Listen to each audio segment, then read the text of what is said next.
I'm Shivani Solanki and I welcome you all to the Law वाला channel जहाँ पे आज डील करने वाले CRPC का लास्ट चैप्टर।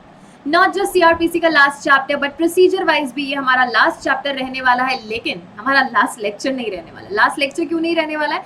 बिकॉज इसके बाद हम 2 सेगमेंट्स और लेने वाले हैं, जो लेने इसलिए ज़रूरी हैं क्योंकि हमारे स्टूडेंट्स इस चीज़ को इस तरीके से पढ़ने में आलस कर देते हैं।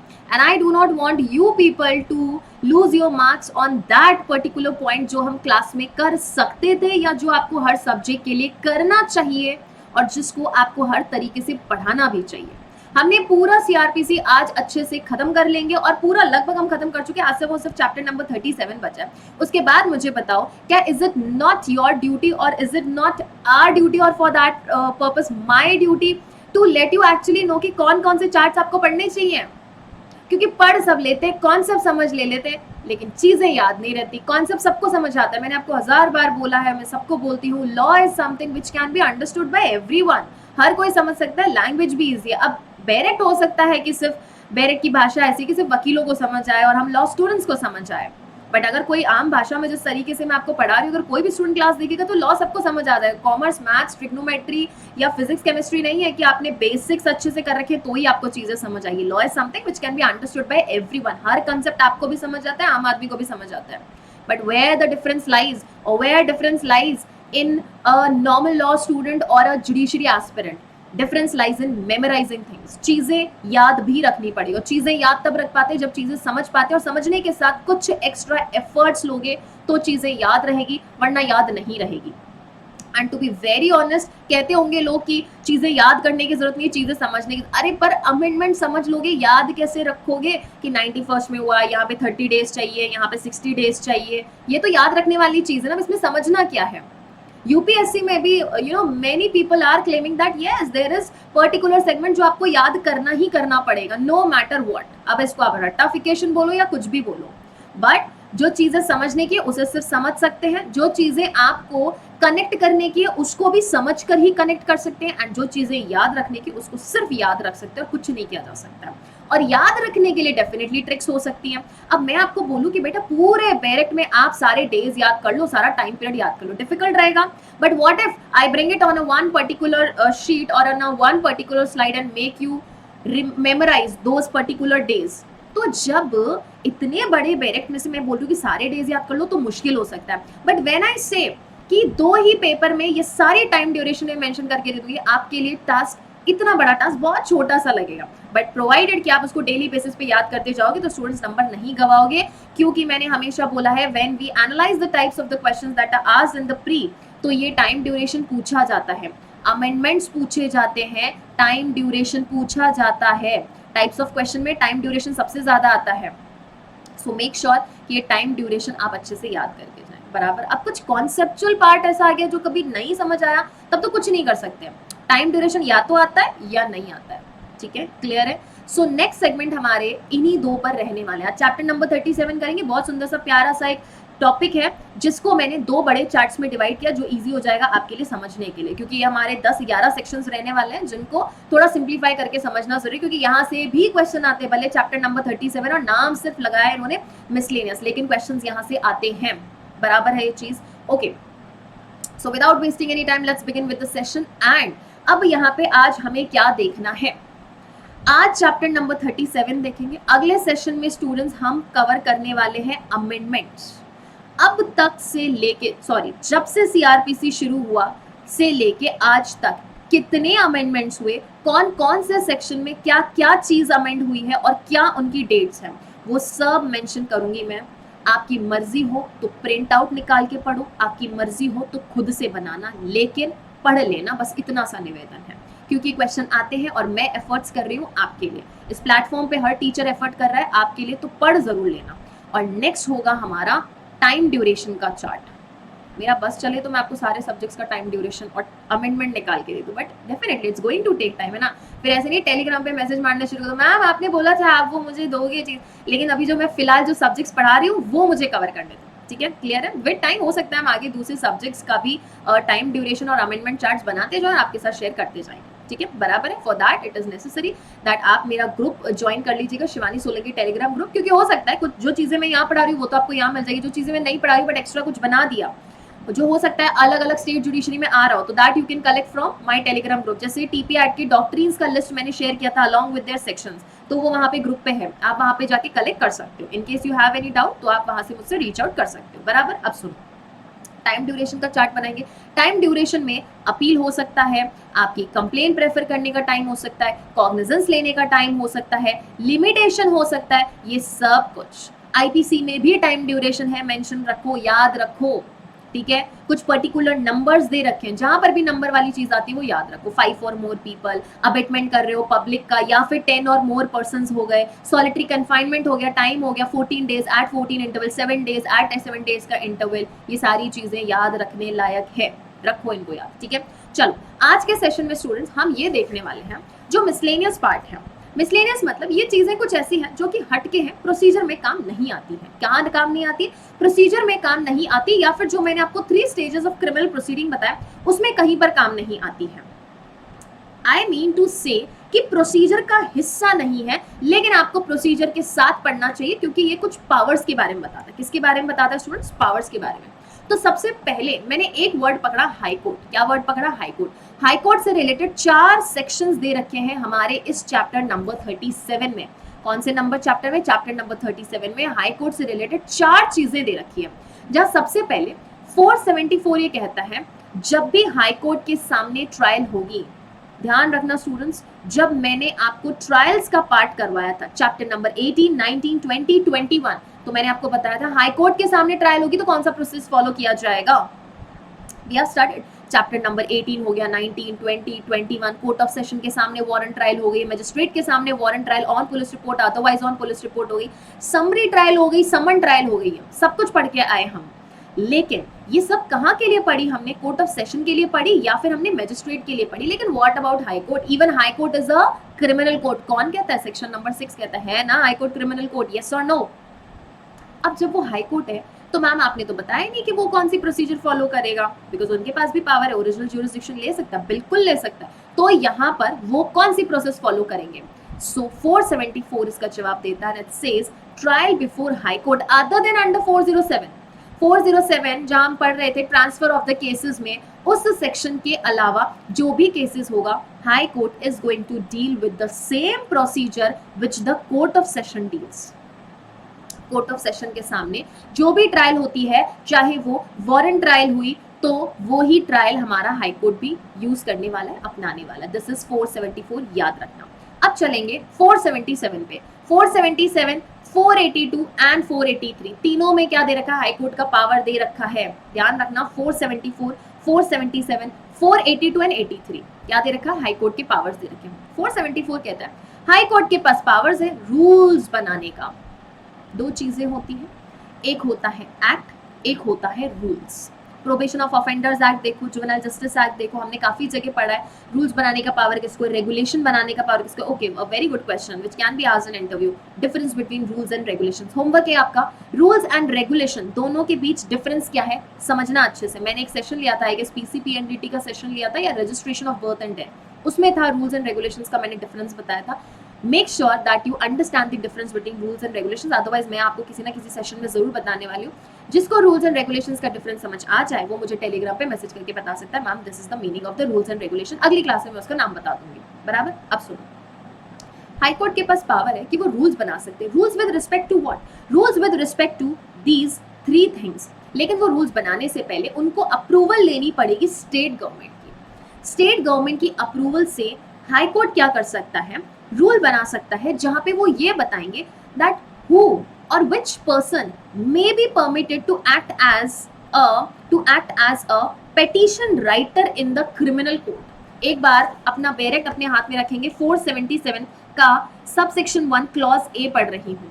हाई कोर्ट ये बता सकता है कि कौन सा पर्सन को हम अलाउ करेंगे to act as a petition writers in the criminal court subordinate to it. High court के सबऑर्डिनेट जितने भी कोर्ट्स है, court of session, additional session court, assistant session court, CJM judicial magistrate first class, second class, metropolitan magistrate, chief metropolitan magistrate, जितने भी courts हैं उसके लिए high court बता सकता है कौन सा person as a petitioner writer act करेगा। Petitioner writer means who writes the petition.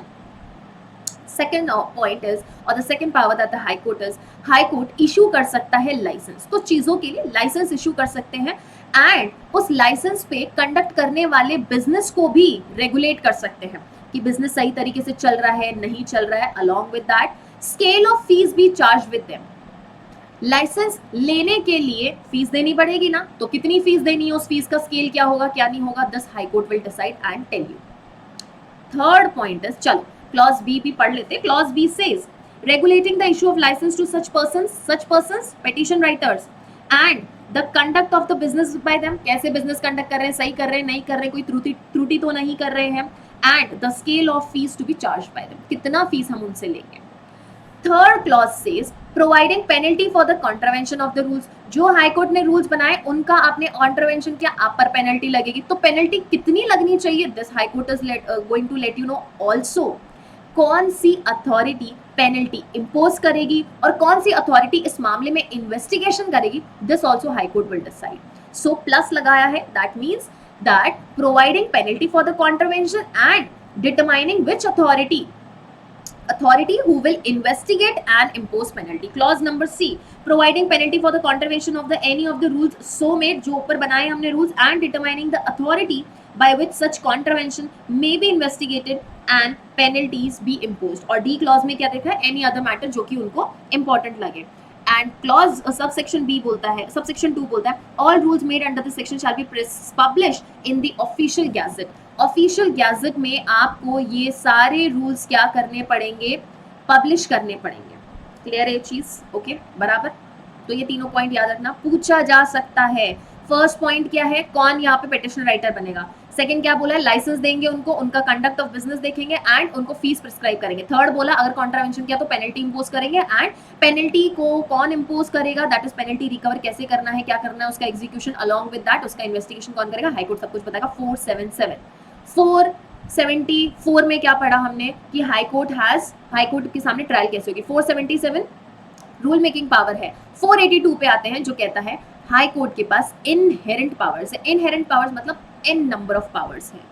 n number of powers for what, for 3 things. Pre में क्वेश्चन आ चुका है स्टूडेंट्स पहले भी कि हाई कोर्ट के पास इनहेरेंट पावर्स हैं, लेकिन with respect to what, with respect to 3 things high court has inherent power, जहां पे हाई कोर्ट कोई भी ऑर्डर बना सकता है for the purpose of this code.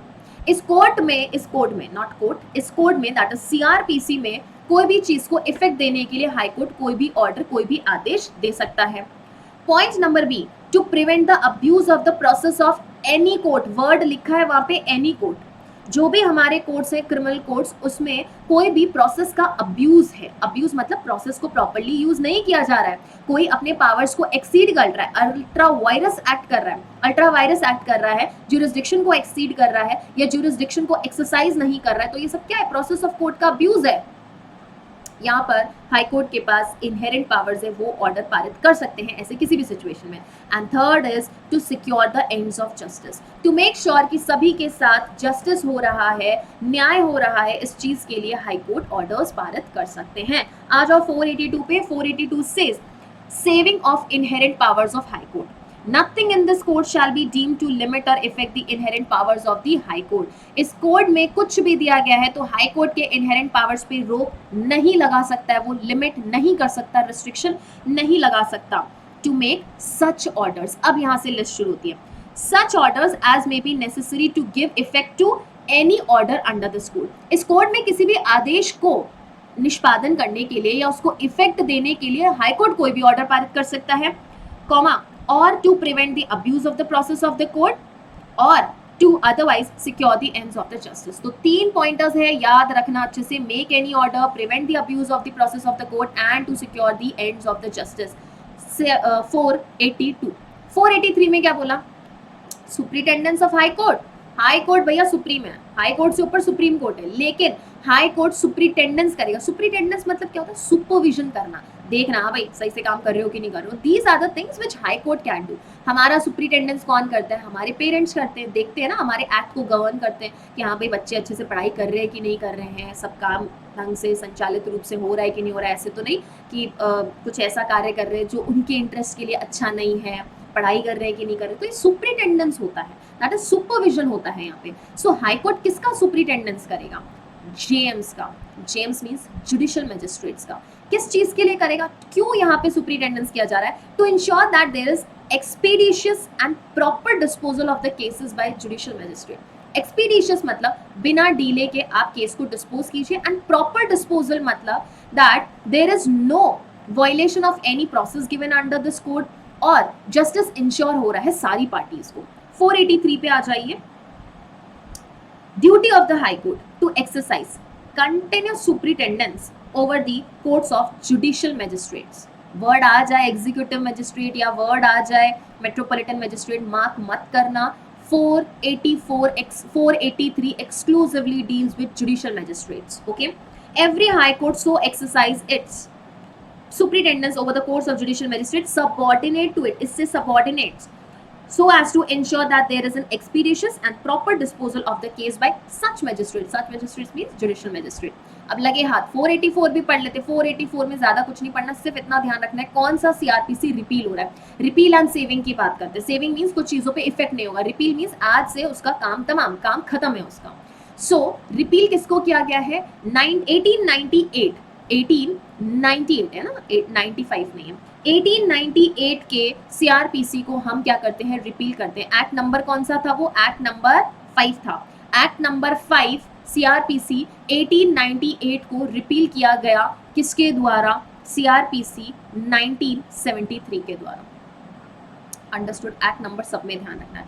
अगला मैंने पॉइंट लिया प्रोहिबिशन।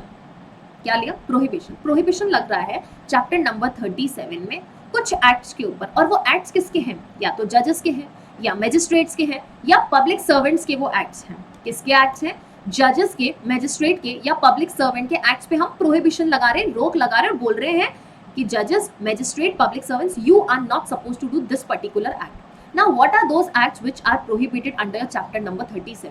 चैप्टर नंबर 37 में 479 कौन सा सेक्शन है? 3 लगातार सेक्शन है, 479, 480 एंड 481।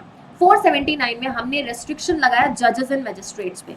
इससे पहले भी हमने लास्ट सेगमेंट में ऑलरेडी पढ़ा था, that is the provisions relating to the offences against the administration of the justice. पढ़ा था कि नहीं पढ़ा था? चैप्टर नंबर 26 क्या बोल रहा था कि 352 में रोक लगाई थी ना हमने जजेस एंड मैजिस्ट्रेट्स पे कि कुछ पर्टिकुलर ऑफेंसेस जो उनके कहाँ पे हुए हैं? कोर्ट में हुए हैं, वो उसको ट्राई नहीं करेंगे except there was a list that was provided, that is 340, 341, 344, 345। अगर वो मामले हैं तब तो वो डेफिनेटली क्या कर सकते हैं? उन मैटर्स को देख सकते हैं। Otherwise other than high court वो ऐसे कोई मैटर को एंटरटेन नहीं करने वाले हैं। बराबर? वैसे के वैसे 479 है, so 352 has to be read with 479, जहां पे 352 में हमने बोला कि वो ऑफेंसेस को ट्राई नहीं करेंगे। 479 में हमने ये बोला कि जहां पर जजेस और मैजिस्ट्रेट्स का द केसेस इन विच जजेस और मैजिस्ट्रेट्स हैव पर्सनल इंटरेस्ट, वो ट्राई नहीं करेंगे except with the permission of that court, जहां पर उनके कोर्ट से अपील लाई करती है। सो कैन आई से कि एपेलेट कोर्ट उनसे जो सुपीरियर एपेलेट कोर्ट है, उनसे जस्ट ऊपर जहां पर अपील लाई करती है, चाहे वो कन्विक्शन है या एक्विटल है, जस्ट ऊपर वाला जो एपेलेट कोर्ट है, अगर वो उनको परमिट करते तब तो जजेस या मैजिस्ट्रेट वो केस ट्राई कर सकते हैं जहां पे जजेस और मैजिस्ट्रेट्स का पर्सनल इंटरेस्ट है। अदरवाइज ऐसा कोई भी मैटर जजेस और मैजिस्ट्रेट ट्राई नहीं करेंगे। This is given under with section 479। 479 पे आ जाओ फटाफट। नो जज or magistrate shall except with the permission of the court to which an appeal lies for his court, अपने कोर्ट से जहां अपील लाई करती है यदि वो कोर्ट परमिशन दे दे तो कर सकते हैं। अदरवाइज नो जज or magistrate shall try or commit for trial any case to, ना तो ट्राई करेंगे ना केस को ट्रायल के लिए कमिट करेंगे, to or in which he is a party or personally interested, and no जज or magistrate shall hear an appeal from any judgment or order or made by himself. खुद ने ही जो judgement में order दिया है या जो केस में जजमेंट दिया है उसको खुद से वो नहीं सुनेंगे। सो दे आर टू थिंग्स, ना तो पर्सनल इंटरेस्ट होना चाहिए, ना जिसमें वो खुद पार्टी है। Understood? So these are the 2 points जो 479 में याद रखना है। क्लियर? 480 क्या बोलता है? प्रैक्टिसिंग प्लीडर्स, ये बात कर रहा है स्टूडेंट्स लॉयर्स की। किसकी बात कर रहा है? लॉयर्स। मुझे लॉयर्स नहीं एडवोकेट्स बोलना चाहिए। Okay, lawyers are the students, lawyers are the people who hold the LLB degree, and advocates are the people who are enrolled as advocates on the state bar council. जिसके पास licence होता है AIB का exam देके जिसके पास licence होता है वो होते हैं एडवोकेट साहब, एंड जिसने अभी लाइसेंस नहीं लिया, जिसके पास सिर्फ डिग्री है LLB की, that is said to be a lawyer. Okay. Practicing pleader not to sit as magistrate. अब pleader थोड़ा अलग हो जाता है. The person who pleads this case is said to be a pleader. जो पर्सन किसी पर्टिकुलर कोर्ट में practice करता है तो वहां पे वो एज अ मैजिस्ट्रेट बैठ ही नहीं सकता. उसकी अपॉइंटमेंट एज अ मैजिस्ट्रेट कभी नहीं हो सकती, या मैजिस्ट्रेट का वो रोल नहीं निभाएगा. कहाँ पे? उस पर्टिकुलर कोर्ट में, या फिर जिस ज्यूरिसडिक्शन में उसकी कोर्ट है उसके और ज्यूरिसडिक्शन, उसी के ज्यूरिसडिक्शन में और किसी कोर्ट में वो ऐसा एक्ट नहीं करेगा. That is to say as a magistrate वो एक्ट नहीं कर सकते. कहाँ? Where is practicing. आपके लाइसेंस पे हर बार वो स्टेट मेंशन कर रखा होता है जहां पे आप प्रैक्टिस करते हैं. तो राजस्थान का है तो वहां पे आप कभी भी एज अ मैजिस्ट्रेट उस पर्टिकुलर कोर्ट, स्पेसिफिकली उस पर्टिकुलर कोर्ट जहां पे आप प्रैक्टिस कर रहे हैं उसमें आप क्या नहीं हो सकते? एज अ मैजिस्ट्रेट एक्ट नहीं कर सकते. या पर्टिकुलर लोकल ज्यूरिसडिक्शन के किसी भी और कोर्ट में आप एज अ प्लीडर प्रैक्टिस नहीं कर सकते. Come to 480, it says no pleader who practises in the court of any magistrate. किसी भी मैजिस्ट्रेट के कोर्ट में अगर वो प्रैक्टिस कर रहे हैं, shall sit as a magistrate in that court. उस कोर्ट में एज अ मैजिस्ट्रेट नहीं बैठेंगे. Or in any court within the local jurisdiction of that court. उस कोर्ट के लोकल ज्यूरिसडिक्शन में और कोई कोर्ट है वहां पे एज अ मैजिस्ट्रेट कोई भी प्रैक्टिसिंग प्लीडर नहीं बैठेगा. 481 पब्लिक सर्वेंट्स कंसर्न्ड इन सेल. वो पब्लिक पर्सन जो कि सेल में क्या है? कंसर्न है. सेल में भागीदारी, मत भागीदारी इन द सेंस वो सेल का एग्जीक्यूशन करा रहे हैं, सेल को कंडक्ट करा रहे हैं, वो वहां बिड नहीं करेंगे. वहां पर बोली ये पब्लिक सर्वेंट्स नहीं लगा सकते हैं.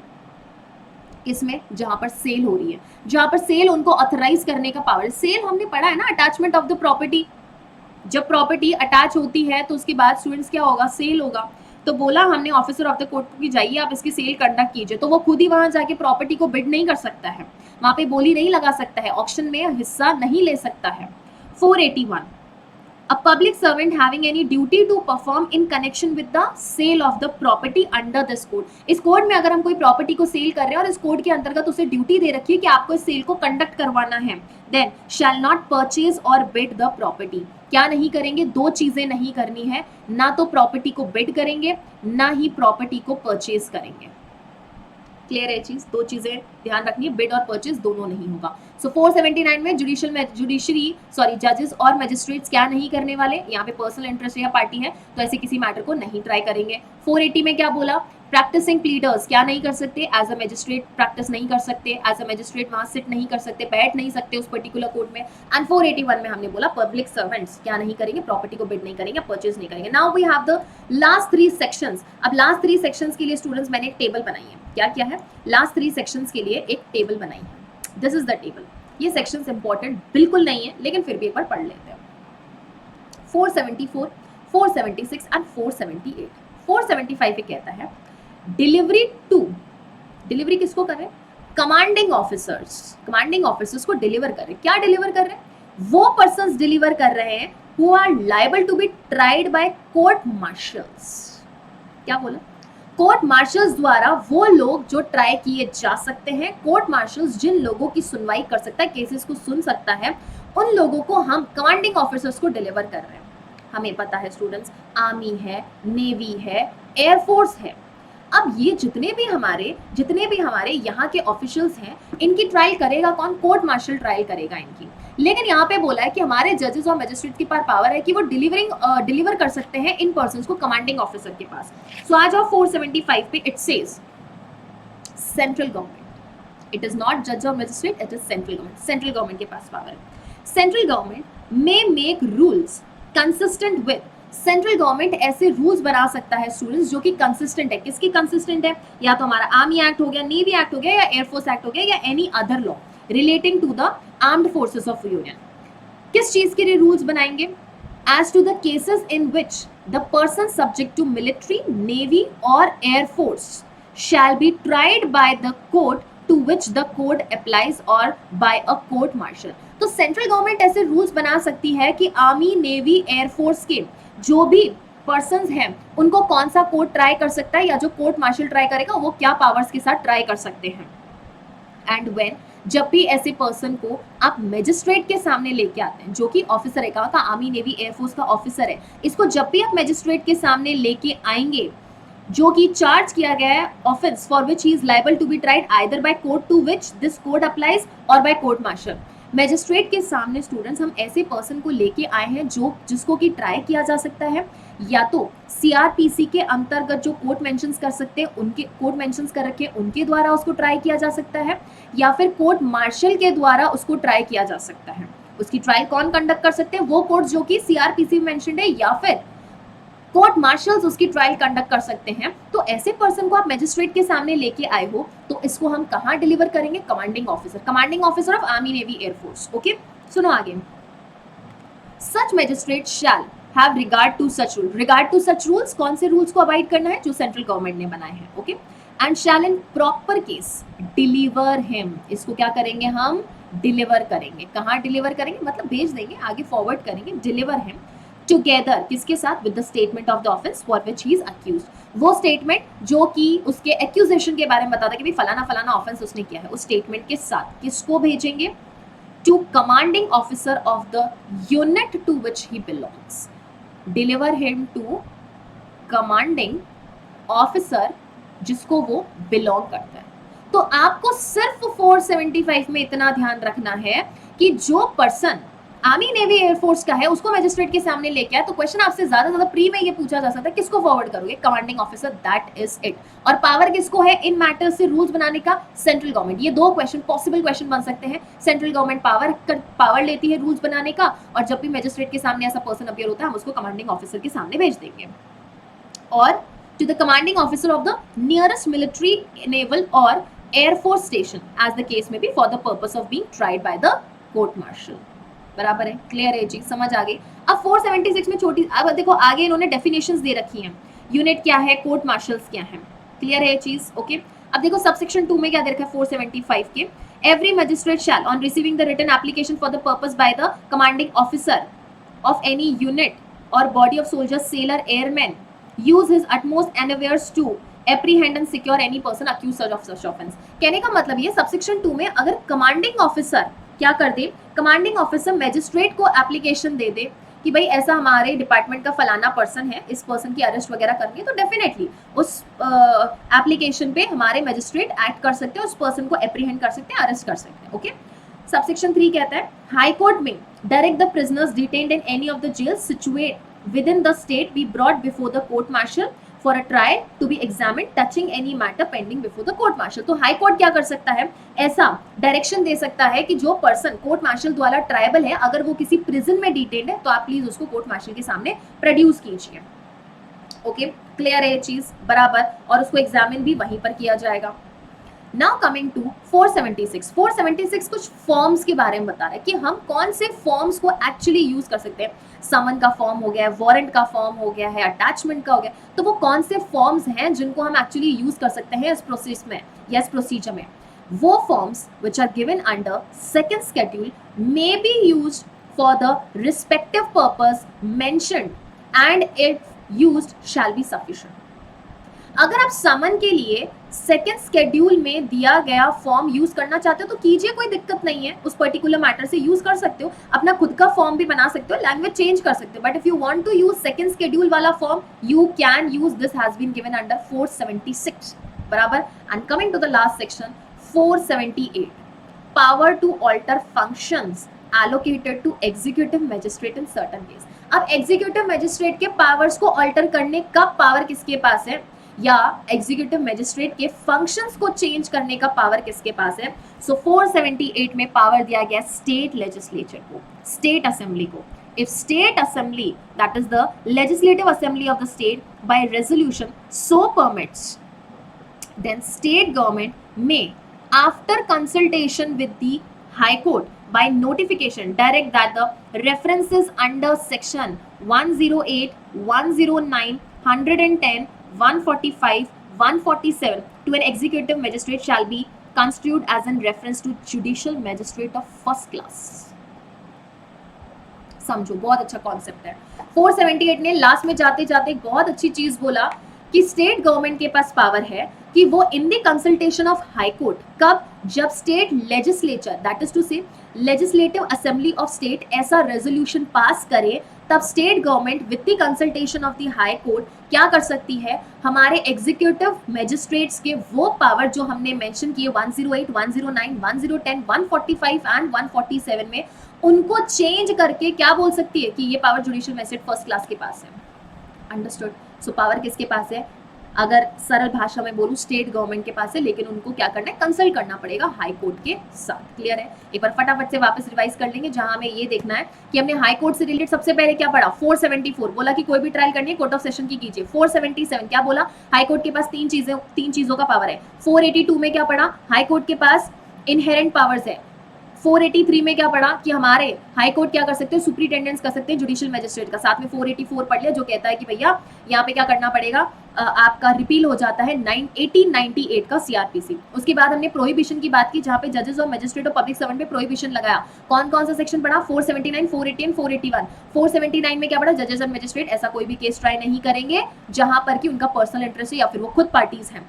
480 में क्या पढ़ा, 480 में हमने ये पढ़ा स्टूडेंट्स कि हमारे प्रैक्टिसिंग लॉयर्स उस पर्टिकुलर कोर्ट में जहां वो प्रैक्टिस कर रहे हैं वहां एज ए मैजिस्ट्रेट नहीं बैठने वाले हैं। 481 में हमने ये बोला कि जितने भी हमारे पब्लिक सर्वेंट्स हैं जो कि सेल में कंसर्न्ड है, पार्टिसिपेट कर रहे हैं, वहां पे बिड या परचेज नहीं करेंगे। फिर हमने बोला 475 में कोर्ट मार्शल्स के द्वारा ट्राई किए जाने वाले officers of army, navy, air force को हमारे मैजिस्ट्रेट क्या कर सकते हैं, डायरेक्ट कर सकते हैं कमांडिंग ऑफिसर्स को कि उनको कोर्ट मार्शल्स के सामने, सॉरी कमांडिंग ऑफिसर के सामने पेश किया जाए। 476 में हमने फॉर्म्स की बात की, कौन सी फॉर्म, जो कि सेकंड फॉर्म में, सॉरी सेकंड शेड्यूल में दे रखे हैं, आप वो फॉर्म्स यूज कर सकते हो। 478 में state government with the consultation of the high court क्या करने वाला है, यहाँ पर हमारे एग्जीक्यूटिव मैजिस्ट्रेट्स के पावर कॉन्फर कर सकता है जुडिशियल मैजिस्ट्रेट फर्स्ट क्लास को विद रिस्पेक्ट टू 108, 109, 1010, 145 एंड 147। तो फटाफट से हो जाए revision of chart making. High court के कौन कौन से सेक्शंस थे स्टूडेंट्स, हाई कोर्ट के पावर के रिस्पेक्ट में हमने 3-4 सेक्शन पढ़े,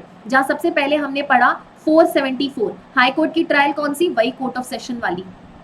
फिर हमने पढ़ा 477 ने क्या बोला, रूल मेकिंग पावर है, 3 चीजों से रिलेटेड रूल्स बना सकते हैं, जहां पे रूल्स बनाया जा सकता है कि पिटीशन राइटर्स कौन कौन हो सकते हैं, उनको अगर हमें लाइसेंस ग्रांट करना है तो लाइसेंस क्या होगा, लाइसेंस की फीस क्या हो सकती है, उनका conduct of business. And third point हमने ये पढ़ा कि अगर हमारे हाई कोर्ट चाहे तो यहाँ ये बता सकते हैं कि भाई पेनल्टी इंपोज कर रहे हैं हम क्योंकि आपने कॉन्ट्रावेंशन किया है।